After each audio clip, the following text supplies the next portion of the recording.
São Gregório Magno, doutor da Igreja. Origens.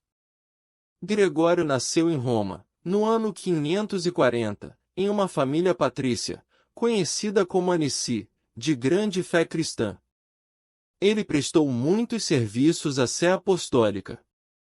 Seus pais, Gordiano e Sílvia, que a Igreja venera como santa em 3 de novembro, transmitiram-lhes nobres valores evangélicos, mediante seu grande exemplo. De político a monge. Após seus estudos de direito, Gregório empreendeu a carreira política e ocupou o cargo de prefeito da cidade de Roma. Essa experiência o amadureceu e o levou a ter uma maior visão da cidade, as suas problemáticas e um profundo senso da ordem e da disciplina. Alguns anos depois, atraído pela vida monacal, decidiu retirar-se da política. Deu seus bens aos pobres e fez da sua vila paterna, no bairro do Célio, um mosteiro dedicado a Santo André. Ali, dedicou-se à oração, ao recolhimento, ao estudo da Sagrada Escritura e dos padres da Igreja. Eleito Papa. O Papa Pelágio II nomeou Gregório diácono e o enviou a Constantinopla como seu representante apostólico, onde permaneceu 6 anos. Além de desempenhar as funções diplomáticas que o pontífice lhe havia confiado, continuou a viver como monge com outros religiosos. Convocado novamente a Roma, voltou ao Célio. Com a morte do Papa Pelágio II, no ano 590, foi eleito seu sucessor. Auxílio e consagração a São Miguel. Gregório teve que enfrentar um período difícil. Corrupção dos lombardos, abundantes chuvas e inundações, que provocaram numerosas vítimas e grandes prejuízos. A escassez atingiu diversas regiões da Itália, a epidemia da peste, que continuava a causar vítimas. Então, Gregório exortou os fiéis a fazer penitência, rezar e tomar parte de uma solene procissão penitencial de 3 dias à Basílica de Santa Maria Maior ao atravessarem a ponte que liga a área do Vaticano ao centro da cidade, hoje chamada Ponte Santo Anjo. São Gregório Magno e a multidão tiveram a visão do arcanjo Miguel sobre a mole Adriana, que foi interpretada como sinal celeste, que anunciava o fim da epidemia. Daqui, o costume de chamar o antigo mausoléu de Castelo Santo Anjo. Atuação em Roma. Ocupando a cátedra de Pedro, Gregório reorganizou a administração pontifícia e cuidou da Cúria Romana, onde tantos eclesiásticos e leigos tinham interesses bem diferentes daqueles espirituais e caritativos. Assim, confiou a sua direção aos monges beneditinos.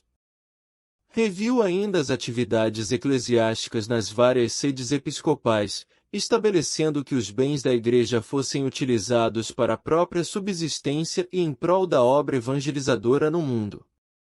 Tais bens deviam ser administrados com absoluta retidão, justiça e misericórdia.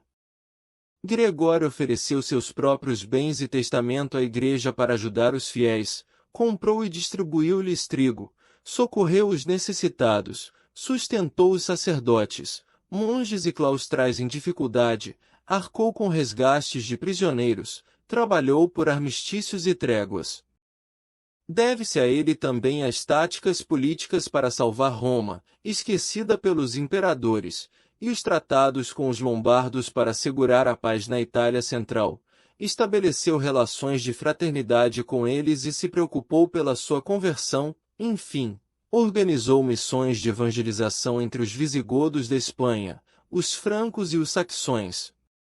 Enviou à Bretanha o prior do convento de Santo André no Célio, Agostinho, que depois se tornou bispo de Cantuária, e 40 monges. Reforma litúrgica e regras pastorais. O Papa Gregório I reformou ainda a celebração da missa, tornando-a mais simples. Promoveu o canto litúrgico, que recebeu o nome de gregoriano, e escreveu diversas obras. Seu epistolário conta mais de 880 cartas e muitas homilias.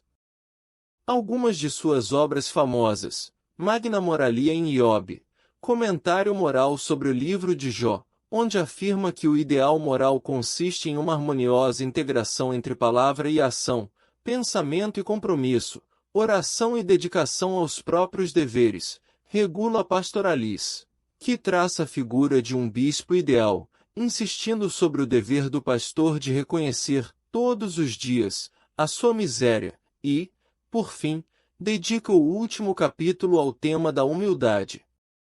Para demonstrar que a santidade é sempre possível, Gregório redigiu o livro intitulado Diálogos, um texto hagiográfico, onde cita exemplos, deixados por homens e mulheres, canonizados ou não, acompanhados de reflexões teológicas e místicas. Muito conhecido é seu segundo livro sobre São Bento de Núrcia. Páscoa. Poder-se dizer que Gregório Magno tenha sido o primeiro Papa a utilizar o poder temporal da Igreja, sem deixar de lado o aspecto espiritual do seu ofício.